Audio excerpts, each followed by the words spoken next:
Hello class. आज के अंदर अपन पढ़ेंगे रेजिस्टेंस की कैलकुलेशन।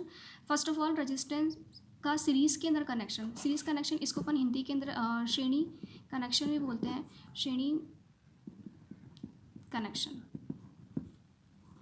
श्रेणी कनेक्शन अब किस तरीके से इसको पहचाना जाता है कि रेजिस्टेंस सीरीज़ में कैसे जुड़े हुए हैं। तो उसको पहचानने का क्या तरीका होता है कि R1 का जो पहला सिरा है वो सप्लाई से जुड़ा हुआ है।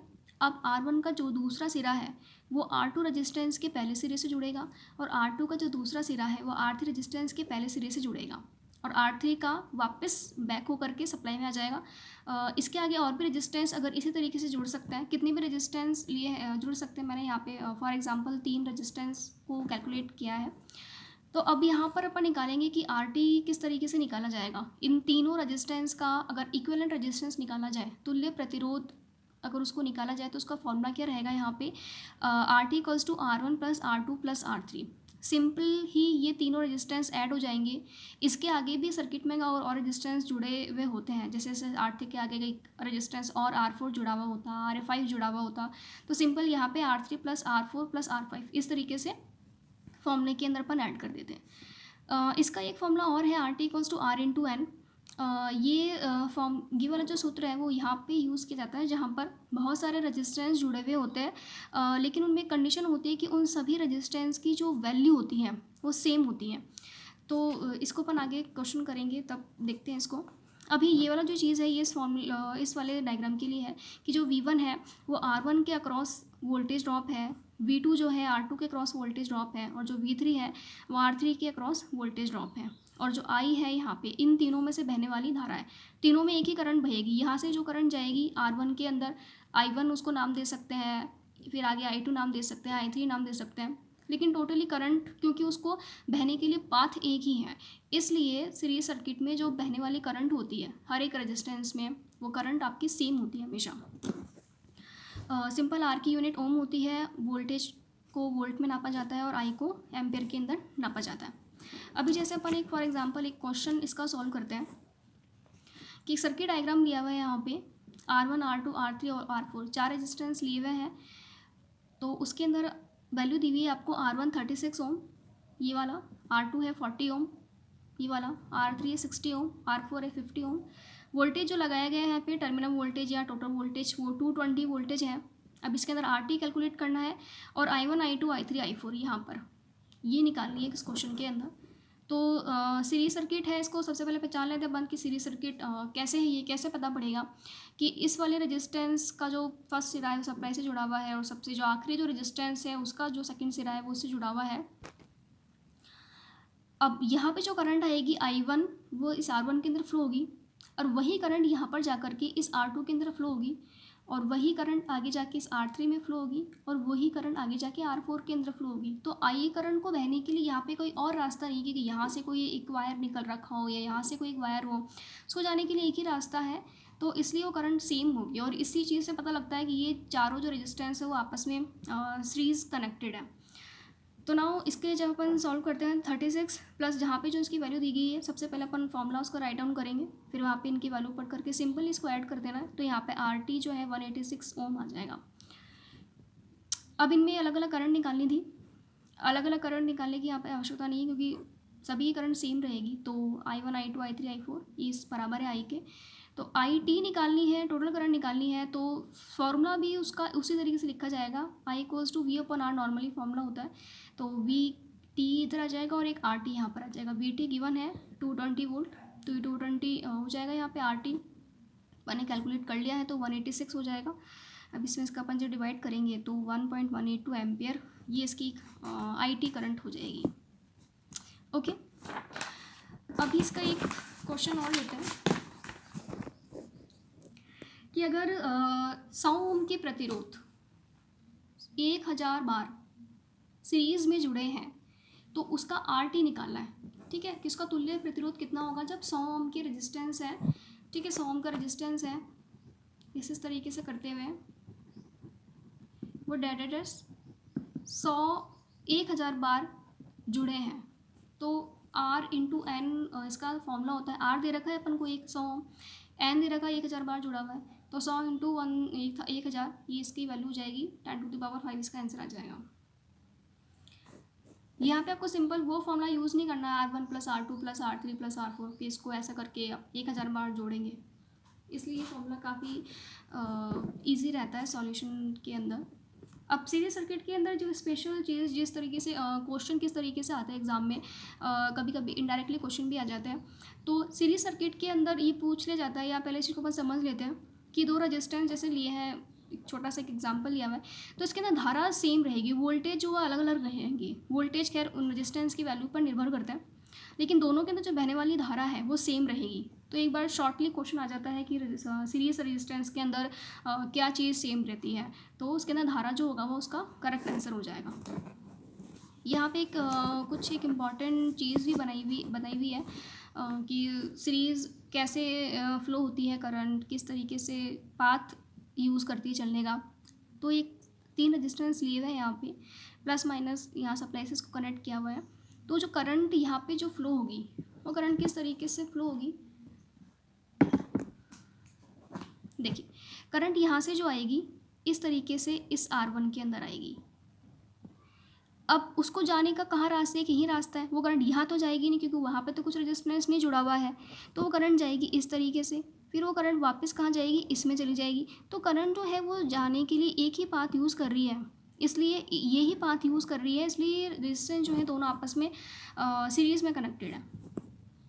अब यहाँ पे देखते हैं कि यहाँ से करंट है, कि ये करंट है, इसने यहाँ से अगर चलना शुरू किया तो पहले R1 के अंदर जाएगी, ये R1 में चलेगी। अब फिर जो भी है कनेक्टिंग वायर है, कनेक्टिंग वायर से वो इस तरीके से मूव करती हुई यहाँ पर, अब वो फिर R2 में जाएगी यहाँ पे, तो ये उसको रास्ता हो गया जाने का, ये इधर एरो लगा देते, ये वापस फिर इस तरीके से आएगी, ये वापस कहाँ चली जाएगी, R3 के अंदर जाएगी। तो करंट है वो एक ही रास्ते से आ रही है, कोई 2-3 रास्तों से मिलकर के किसी एक रेजिस्टेंस पे नहीं जा रही है। अभी यहाँ R1 पे गई, फिर सिंपली घूम करके R2 में आ गई, सिंपली घूम करके R3 में आ गई है। तो इस तरीके से इन तीनों रेजिस्टेंस को कह सकते हैं कि सीरीज़ कनेक्शन है। तो इसी तरीके से सीरीज़ में जुड़े हुए रेजिस्टेंस को आप पहचान सकते हैं कि सीरीज़ में है या नहीं है।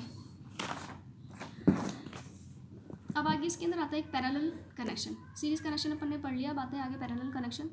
तो पैरेलल कनेक्शन है उसको किस तरीके से पहचानते हैं कि ये पैरेलली कनेक्ट है या नहीं है।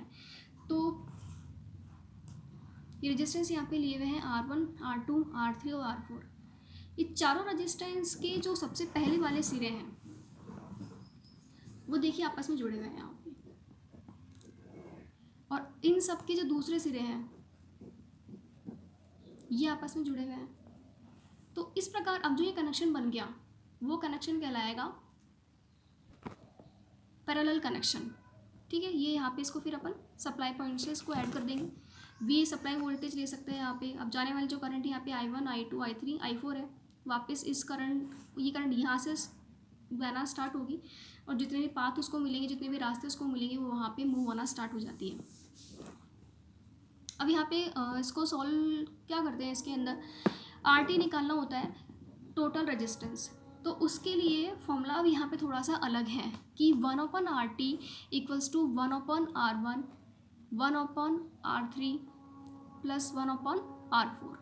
Okay, 1/RT = 1/R1 + 1/R2 + 1/R3 + 1/R4। इसमें एक फॉर्मूले के अंदर बहुत एक स्पेशल बात जो याद रखने की, ये फॉर्मूला है ये 1/RT के इक्वल है, ना कि RT के इक्वलेंट है। जनरली आगे बच्चे इसी में गलती करते हैं।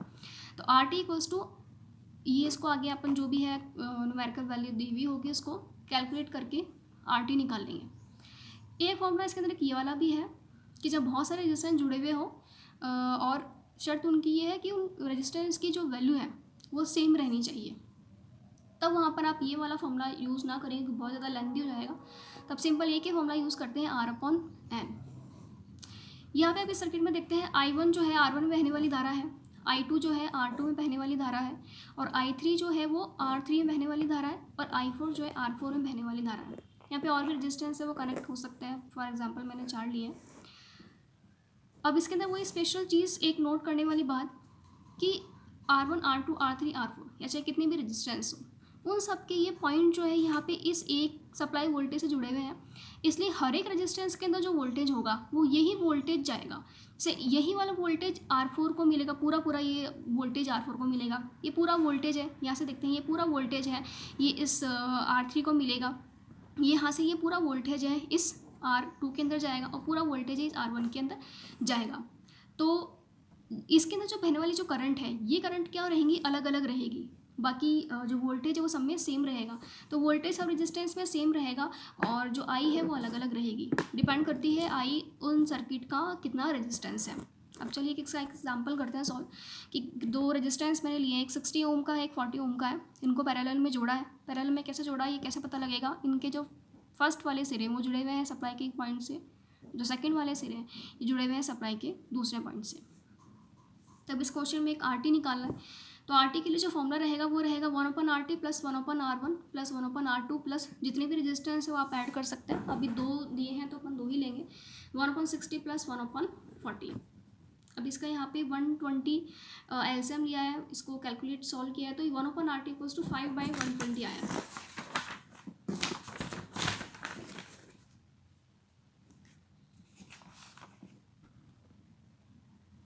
तो 1/RT इक्वल्स टू 5/120 है। अब अपन को RT निकालना है तो उसको जैसे इसको अपोजिट कर देना है यहाँ पे, तो इसको सॉल्व करेंगे तो 24 ओम आ जाएगा। ओके, ये क्वेश्चन सॉल्व हो गया। आगे क्वेश्चन दिया हुआ है, अगर 1000 ओम के 100 प्रतिरोध समानांतर क्रम में जुड़े हों तो तुल्य प्रतिरोध कितना होगा। ओके, 1000 ओम के 100 प्रतिरोध जुड़े हुए हैं, इन पैरेलल कनेक्शन के अंदर जुड़े हुए हैं। तो ये फॉर्मूला अपन पहले पढ़ चुके हैं इसका कि R/N इसके अंदर कैलकुलेट करने के काम आएगा। तो RT equals to R/N, R given दे रखा है 1000 ओम और N जो है 100 बार जुड़ा हुआ है तो उसको अपन काटेंगे यहाँ पे तो 10 ओम इसके अंदर ही आ जाएगा। एक स्पेशल बात होती है रेजिस्टेंस के अंदर, सीरीज़ में भी और पैरेलल के अंदर भी। कई बार ये क्वेश्चन भी आया हुआ है एग्जाम के अंदर कि सीरीज़ कनेक्शन के अंदर जो RT निकलता है वो उन रेजिस्टेंस, जितने भी रेजिस्टेंस सर्किट में जुड़े हुए रहेंगे तो उसके अंदर क्या हो जाएगा, बड़े से भी बड़े R से ज़्यादा आएगा RT। और जो पैरेलल कनेक्शन की बात करते हैं, पैरेलल कनेक्शन के अंदर RT क्या होगा, छोटे से भी छोटा रहेगा RT की वैल्यू। एक और क्वेश्चन है, ये सर्किट थोड़ा सा कॉम्प्लिकेटेड है कि R1 R2 R3 है, इनकी वैल्यू दी गई है यहाँ पे 10 10 और एक 10 20 और 50 ओम दी है, 100 वोल्टेज लगाया गया है। तो ये पैरेलली कनेक्ट है और इसके अंदर अब I1 I2 I3 की वैल्यू आपको निकालनी है। तो I1 इक्वल्स टू फॉर्मूला बनेगा यहाँ पे देखो, अब करंट जा रही है इसके अंदर तो ये रेजिस्टेंस जितने वोल्टेज का यूज़ करेगा वही वोल्टेज यहाँ पे रखने में आएगा और जितना उसका रेजिस्टेंस होगा। तो V1 वोल्टेज अब देख सकते हैं अपन कि ये वाला जो सर्किट है अल्टीमेटली फाइनली जुड़ा हुआ इस वोल्टेज से है, 100 वोल्टेज से जुड़ा हुआ है। तो 100 वोल्टेज ये रख देंगे यहाँ पे और R1 की वैल्यू दे रखी है 10, तो उसको सॉल्व करेंगे तो यहाँ पे जो बहने वाली धारा है वो 10 एम्पियर आ जाएगी। अब नेक्स्ट I2 निकालेंगे तो I2 कैसे होगी, I इक्वल्स टू फॉर्मूला रखेंगे वही V अपॉन R2। तो V जो रहेगा ये है ही 100 और 20 इसका ओम आ जाएगा, इसको सॉल्व करेंगे तो 5 एम्पियर आ जाएगी करंट। और जो I3 है V अपॉन R3, V दे रखा 100 और R3 की वैल्यू 50 है, तो इस तरीके से ये करंट आ जाएगी I3 2 एम्पियर। यहाँ पे टोटल करंट को निकालने के लिए भी पूछ सकते हैं, तो जो टोटल करंट अगर अपन निकालेंगे इसकी तो सिंपल जुड़ जाएगी I1 plus I2 plus I3। तो I1 निकाली अपन ने यहाँ पर 10 एम्पियर प्लस I2 निकाली है 5 एम्पियर प्लस I3 निकाल ली है 2 एम्पियर। तो ये